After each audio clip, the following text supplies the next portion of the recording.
Hi, I'm April Beck, 37, living in Beaufort, South Carolina. It's one of those quiet coastal towns where summer tourists roll in, and suddenly the population doubles. I run the front desk at a dental clinic. Schedule it, charts, insurance calls, the works. Most people think it's just answering phones and smiling, but miss one day and the place turns into chaos fast. I have an 11-year-old daughter. She's gentle, polite to a fault, always saying sorry even when nothing's her fault. She tries hard to stay out of the way, to be the easy kid. My husband has 2 sons from his first marriage, 13 and 12. He adores them, and that's not the issue. The issue is my daughter never really slotted into their family picture the same way. She's quieter, less demanding, and she's not from that first marriage. That fact carried more weight than it ever should have. His parents run a small beach cafe right on the water, a local favorite with ice cream, sandwiches, and ocean views. They pour everything into that place and into the memories they hold tight. My daughter was never pushed away outright, but she was never pulled in close either. The boys got the spotlight, the compliments, the special trips. She got called big girl now and handed tasks. For 11 years I let it slide. I lost my own parents years ago and I was hungry for family, any family. I told myself things would warm up eventually. They didn't. Then I had to go to Charleston for a one-day supplier meeting. I left instructions, got the usual no problem. I came home late that night. The house was dark except for one light. That's when I learned my 11-year-old had worked the whole day unpaid at their cafe, while her dad took the boys on a fun vacation outing. No pay, no break, just orders and cleanup. I didn't yell. I didn't fight. I reported it. 3 days later the state showed up. If you've ever felt your child being treated like an afterthought in their own family, smash that like button, hit subscribe, and stay with me. This one gets intense quick. That trip was supposed to be just another routine workday in Charleston. Nothing special, just suppliers and spreadsheets. I left early, kissed Sage goodbye, reminded Ronald about her soccer practice in the afternoon and dinner plans. He nodded like always, said everything would be fine. I trusted that nod. I always did. Back home the next morning I made coffee strong and black and waited at the kitchen table. Ronald came down, rubbing his eyes, still wearing the same t-shirt from yesterday's outing, the one with the theme park logo faded across the chest.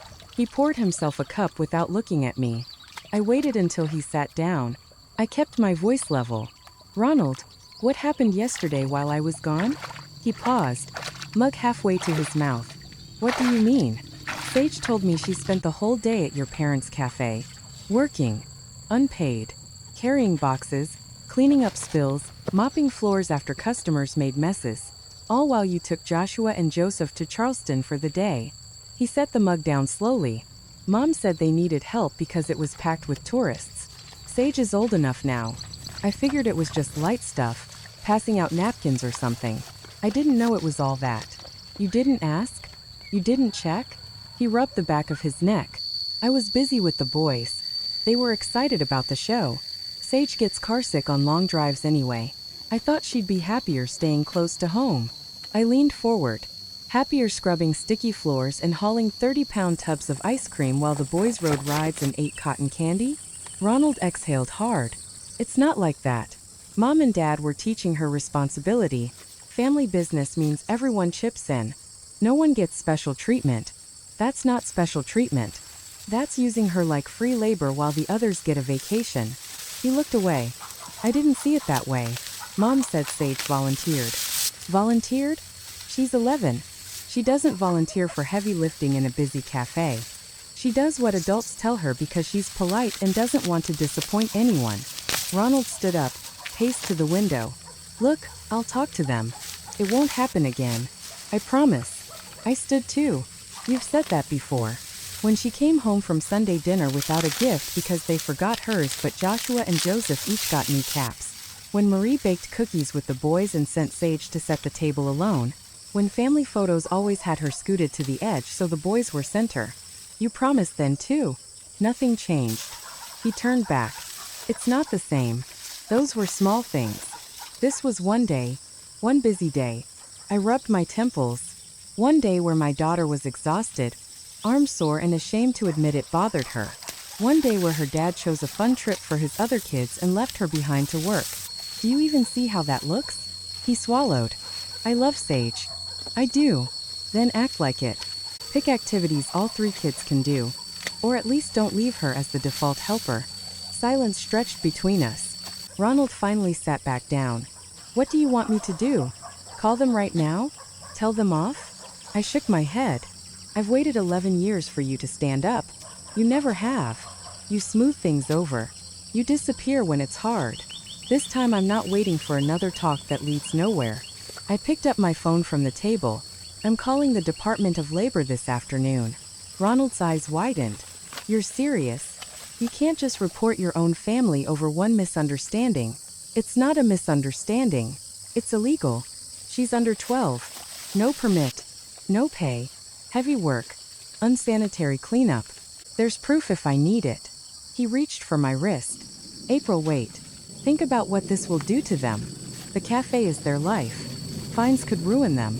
I pulled my hand back gently but firm. They should have thought about that before putting an 11-year-old to work like that. Sage is my priority. Not their business. Not your guilt. Ronald stared at the floor. I can't stop you if that's what you want. But this is going to blow everything up. I nodded once. Maybe it should have blown up years ago. I walked out to the porch with the phone. The ocean breeze hit my face. I dialed the number I'd looked up the night before while Sage slept. The line rang twice before someone answered. I explained the situation calmly, gave dates, names, the cafe address. They said an investigator would follow up soon. I hung up and felt the weight shift. Not gone, just different. Heavier in some places, lighter in others. The next morning, I sat at the kitchen table with my coffee gone cold. Sage came down in her pajamas, hair still messy from sleep. She saw me and froze for a second like she wasn't sure if yesterday was real or a bad dream. I patted the chair next to me. Come sit, sweetie. She did, eyes on the table.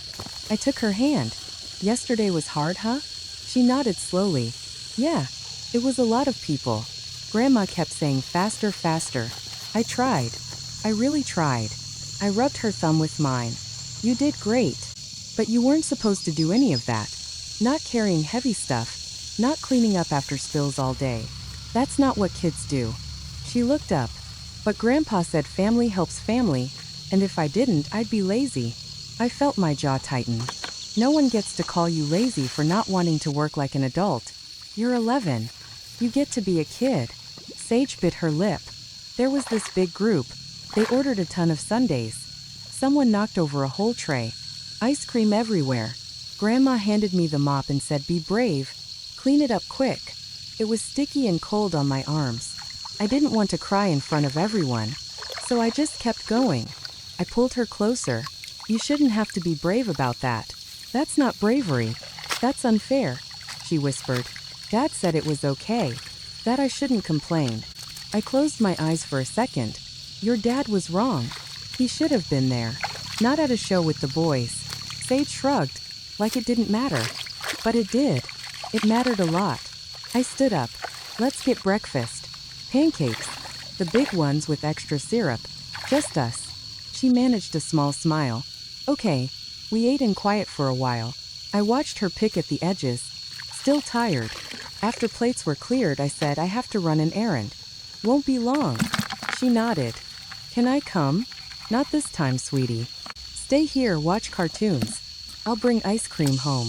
The good kind. She perked up a little. Chocolate chip cookie dough? You got it.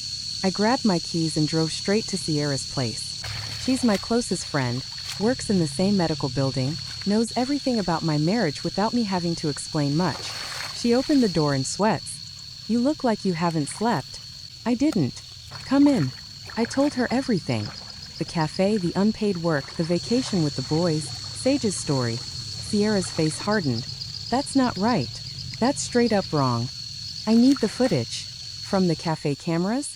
She raised an eyebrow. You have access? Not officially. But Sierra knows people. She dated one of the part-time guys last summer. He still has login creds for the back office system. She called him right there. Hey, quick favor. No questions. Can you pull yesterday's footage from Coastal Scoop? Kitchen? Hallway? Storage? Send it to this email. Yeah. Now. Thanks. 10 minutes later, the files landed in my inbox. We sat at her laptop. I fast-forwarded through the day. There she was. Sage in a too-big apron, sleeves rolled up, standing on tiptoes at the sink washing endless bowls. Arms moving fast, back straight like she was afraid to slow down. Donald walked past once, didn't look, just barked, "Hurry up, we're slammed." Next clip. She's dragging a crate of syrup bottles across the floor. It was heavy enough to make her wobble. No one helped. She set it down, wiped sweat from her forehead with her sleeve. Another angle. A server bumped her tray into her. Glasses crashed. The server snapped, "What are you even doing here? You're slowing us down." Sage froze, face red, eyes shiny. She blinked hard, swiped at them quick so no one would see. No one did. Then the last part. Late afternoon. Marie beside her at the back door. Pointed inside. Sage nodded, grabbed a bucket and mop. Walked into the storage area where spills had happened. The camera cut off there, but I knew. Sticky floors. Cold mess. Alone. I paused the video. My hands were shaking. Sierra put her arm around me. "This isn't teaching responsibility. This is using a child." I saved the files to a USB. "Thank you. I owe you." She shook her head. "You don't owe me anything. You owe Sage to fix this." I drove home with the evidence burning a hole in my pocket. Sage was on the couch with cartoons. I sat beside her. Brought the ice cream. She dug in happy for the first time in days. I watched her and thought one thing. No more waiting. No more excuses. This ends now. The afternoon sun was still high when I got back from Sierra's. Sage was napping on the couch with the empty ice cream carton beside her. I covered her with a blanket and went to the bedroom. Ronald was there folding laundry like nothing had happened. He looked up. "Did you get what you needed?" I nodded. Footage is clear. Every minute. He set down a shirt. "So what now?" I sat on the edge of the bed. "I already called the Department of Labor. An investigator is coming in a few days." Ronald's face went pale. "You really did it? Without talking to me first?" "We talked this morning. You said you couldn't stop me." He ran a hand through his hair. "I thought you'd cool off. Think about the fallout. The cafe employs half a dozen locals. Fines could close it. People lose jobs." I met his eyes. Sage lost her childhood yesterday. One day of heavy lifting, mopping up messes, getting snapped at for being in the way, while Joshua and Joseph laughed on rides. "You chose that. Not me." He sat down hard. "I didn't choose to hurt her. I just trusted Mom and Dad. They've run that place 30 years. They know what they're doing." I shook my head. "They know how to cut corners, not how to treat a child. Under federal law, she's too young for that kind of work. No permit, no wages, no supervision. It's not a gray area." Ronald stared at the floor. "What if I go over there right now? Tell them to apologize. Give her some money. Make it right." I laughed once, short and bitter. Money doesn't fix 11 years of being the afterthought. The forgotten birthday card. The hand-me-down toys while the boys got new ones. The way Marie always says the boys are her pride, then adds Sage's name like an afterthought. "You never corrected it. You never said stop." He looked up. I didn't see it hurting her that bad. She never complained. Because she didn't want to make waves. Because she's afraid of disappointing people. Especially you. Ronald swallowed. "I'll fix it. I'll talk to them tonight. No more tasks. No more excuses." I stood up. Words aren't enough anymore. "The report is filed. The state will handle the rest." He reached for my arm. "April, this could end our marriage." I pulled away. If protecting my daughter ends it, then maybe it should. We've been coasting on hope and denial for too long. You pick your side. Your parents' business or your kids'. All three of them. He didn't answer. Just sat there looking smaller than I'd ever seen him. I walked out to the porch again. The same breeze from earlier felt colder now. My phone buzzed. Sierra texting. Footage backed up on cloud. "Anything else?" I replied. "Not yet. Thanks for everything." She sent back a heart emoji and nothing else. Needed. I went inside, checked on Sage. She was still asleep, breathing even. I sat beside her and watched her face. No tension, no forced smile. Just a kid resting. For the first time in a long time I felt clear. Not angry in the hot way. Calm. Decided. The next few days would be hard. Calls from Donald and Marie. Maybe tears from Ronald. Maybe threats about lawyers or family fallout. I didn't care. The investigator would come. They'd see the footage. They'd interview staff. They'd see the pattern. Small town like Beaufort, word spreads fast. People talk at the grocery store, at soccer games. Reputation matters more than money sometimes. I didn't want revenge. I wanted consequences. Real ones. The kind that make people think twice before using a child as free help. Sage stirred, opened her eyes. Mom? Yeah, sweetie. Bad dream? She shook her head. Just tired. I smiled. Then rest. Tomorrow we go to the park. Just us. No cafe, no tasks. She closed her eyes again. Promise? Promise. I stayed there until her breathing evened out. Outside, the sun dipped lower. Ronald hadn't come out of the bedroom. Fine. Let him sit with it. I had a daughter to protect. And for once, I wasn't waiting for anyone else to do it. 3 days later, the state investigators pulled up in front of Coastal Scoop just after opening. 2 of them, clipboards in hand, badges visible on their belts. I wasn't there, but Sierra texted me the play-by-play from across the street where she parked with coffee. They walked in calm, asked for Donald and Marie right away. The place was half full with early tourists grabbing breakfast cones. No yelling, no drama on the surface. Just paperwork and questions. They started with the owners. Asked about child labor policies, work permits for minors, payroll records for the last year. Donald handed over what he had. Marie kept smiling tight, saying it was all a family thing, nothing formal. The investigators didn't argue. They just noted it down and moved to the staff. They interviewed the 2 part-timers first. One of them, the hostess who'd been there 6 months, confirmed Sage had been in multiple times. Not just helping out, working full shifts on busy weekends. Carrying stock, cleaning counters, mopping after spills. No clock in, no pay stub. The other guy, kitchen help, said the same. Sage was reliable but small for the crates. He felt bad watching her struggle, but Donald always said she was family. So it was okay.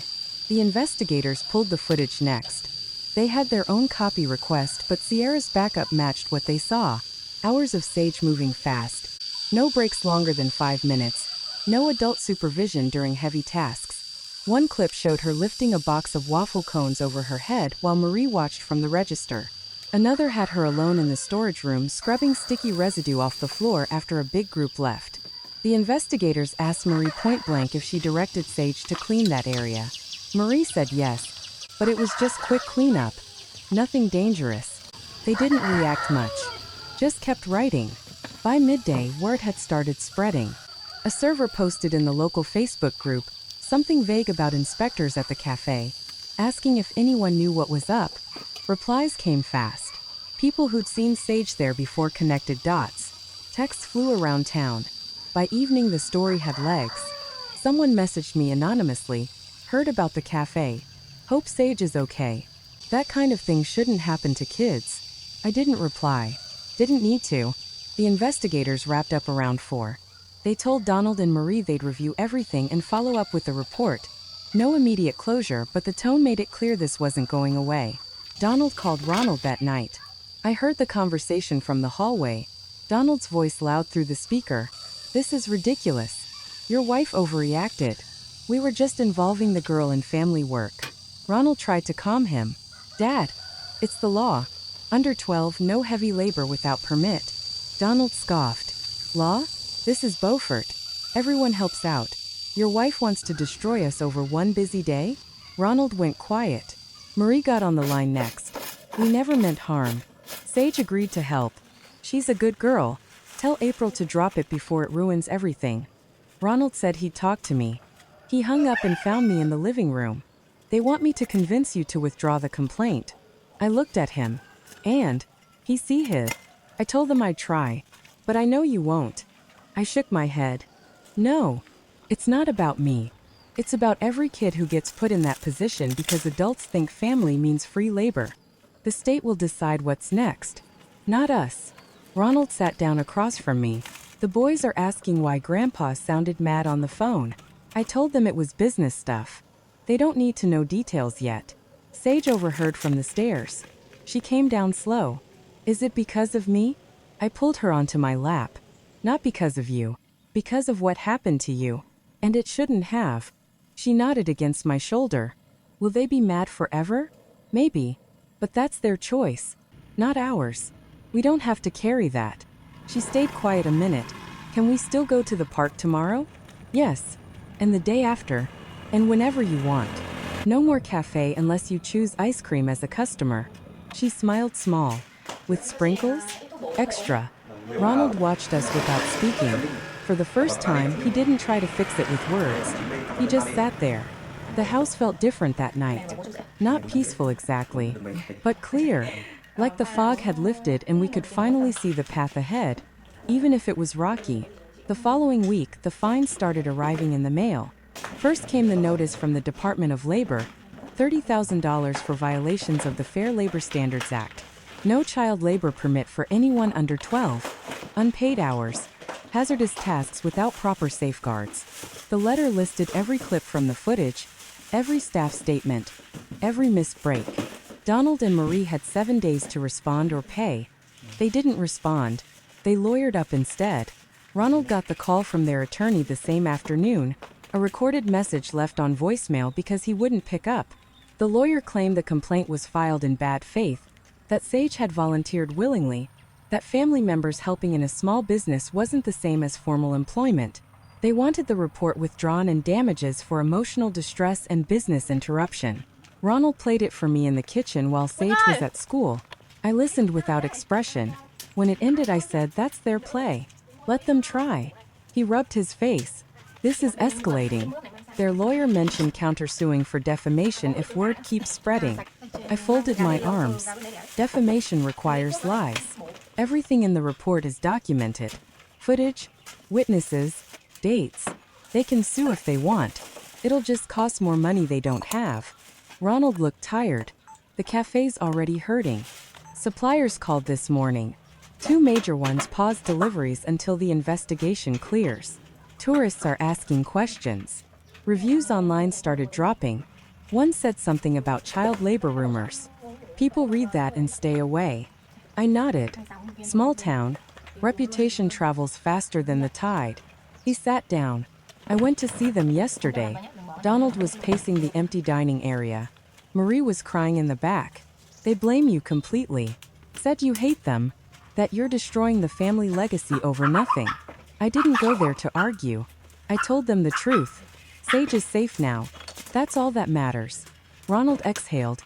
They asked if you drop it for a settlement. Some money for Sage. An apology letter. I told them no. You wouldn't. You're right.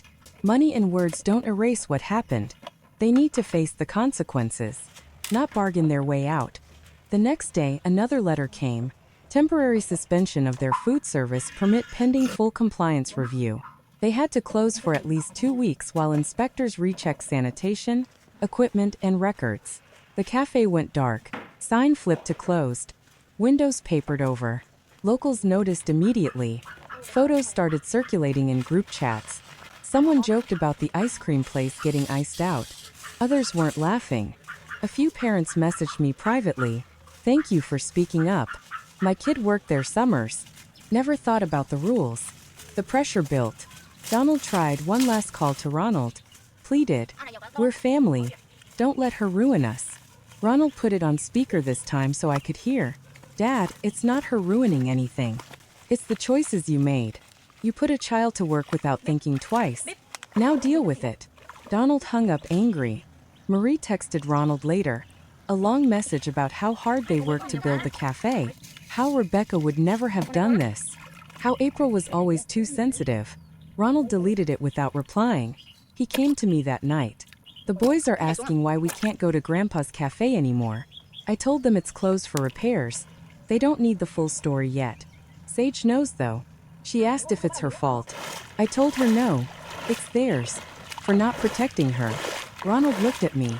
"I'm not fighting you on this anymore. I see it now. Too late. But I see it." I didn't soften. Seeing it doesn't change the past. But it might change the future. For all of us. The cafe stayed closed longer than 2 weeks. The suspension dragged into a month. More suppliers pulled out. One permanent cancellation. Revenue dried up. Donald and Marie tried a small fundraiser online. Family business in trouble. Community help. It backfired. Comments flooded in. Most supportive at first, then questions. Why the state involved? Rumors confirmed. Donations stopped. They took down the page. Ronald started losing real estate referrals. A client canceled a showing after hearing the connection. Another said straight up, "I don't want to work with someone whose family has that kind of issue." He didn't argue, just accepted it. The house felt quieter. No more calls from his parents. No more excuses. Just the slow unraveling of what had been holding us together by threads. 1 year later, the house on the water still stands, but Coastal Scoop does not. The windows are boarded, the sign taken down, the parking lot empty except for weeds pushing through cracks. Donald and Marie sold what they could. Equipment went to a buyer in Charleston. The building itself sat on the market for months before they accepted a low offer just to cover debts. Bankruptcy papers were filed quietly last fall. No big announcement. Small towns don't need headlines. People just know. The $30,000 fine was only the start. Legal fees piled on top. Lost revenue during the closure months finished what the penalties began. Suppliers never came back. Tourists chose other spots. Reputation doesn't glue back together once it's cracked. Ronald took the hardest hit outside the cafe. Real estate in Beaufort relies on word of mouth. Clients started pulling listings after the story circulated. One family canceled a closing because they didn't want to work with someone tied to that family drama. Another said it outright during a showing. "I read about the cafe thing. Not comfortable." He lost referrals steadily. Income dropped enough that he had to downsize his office space. He didn't fight the divorce. Papers were signed without contest. The house stayed in my name. It always had been. He moved to a smaller rental near the bridge. We split custody of Sage fairly, but he sees her less now. The boys visit when schedules allow. No more joint holidays. No more pretending we're one big happy picture. Sage turned 12 last month. She's taller, louder in the best way. She started art classes at the community center. Her teacher says she has real talent for comics. The other day she showed me a sketch. A girl with a mop fighting a giant three-headed ice cream monster. The girl wins every time. I framed it on the fridge. We live in a 2-bedroom apartment now.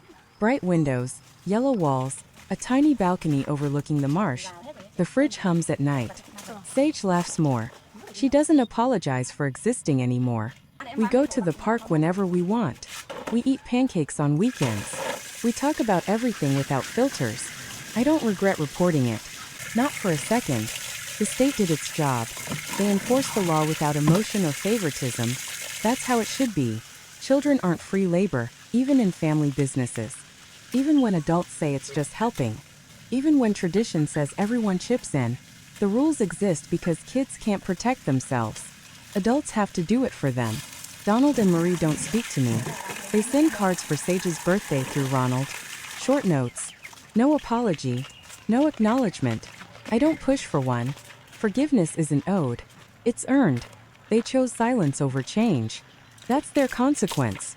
Ronald tries harder now. He shows up on time for Sage's events. He asks about her day without changing the subject. He doesn't defend his parents anymore. But trust doesn't rebuild overnight. Some breaks stay broken. That's okay. Sage and I built something new instead. A home where she's the center, not the helper. Where quiet doesn't mean invisible. Where polite doesn't mean putting up with unfair. If I could tell my younger self one thing, it would be this. Protect your child first. Blood doesn't mean blind loyalty. When someone shows you who they are, repeatedly believe them the first time. Don't wait 11 years for them to change. Don't swallow red flags because you're afraid of being alone. Speak up. Report it. Let consequences fall where they should. The fallout might hurt. It might end relationships, but on the other side, your kid gets to be a kid. Laughs without weight. Draws monsters and defeats them. Sleeps without sore arms. That's worth everything. Sage called me from her room last night. "Mom, come see." She held up her latest comic page. The girls stood victorious, mop raised like a sword. The monster melted into sprinkles. I hugged her tight. "It's perfect, sweetie." She grinned. The girl always wins. Yeah, she does.